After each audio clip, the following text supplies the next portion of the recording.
Masbate, Ticao-Gurias. Nandito tayo ngayon sa Barangay Santa Cruz, sakop ng Placer, Masbate.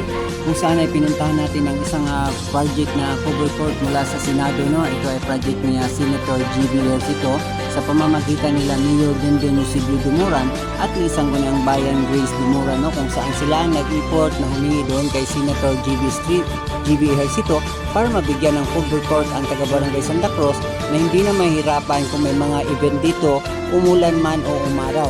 Masaya din ang mga taga Santa Cruz dahil meron na silang cover court at narito makakausap natin si Barangay Captain Elvira Magdadaro Trinidad.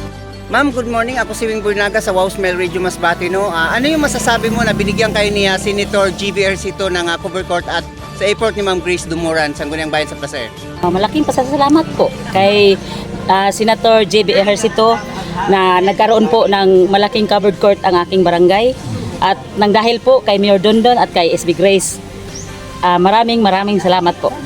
Sa ngayon ay ilang eventa ang naganap dito at masaya ang ating mga kababayan dito sa Barangay Santa Cruz, Placer, Masbate sa kanilang natanggap na proyekto mula kay Senator G.B. Ejercito at kay Mayor Dondon Dumuran, SB Grace Dumuran na kung saan sila ang nag-import nito na pumunta sa Senado upang makabenepisyo ng mga project mula sa Senado. Ito na lang ang 101.3 Virada News FM Wing Burinaga, the News in Public Affairs.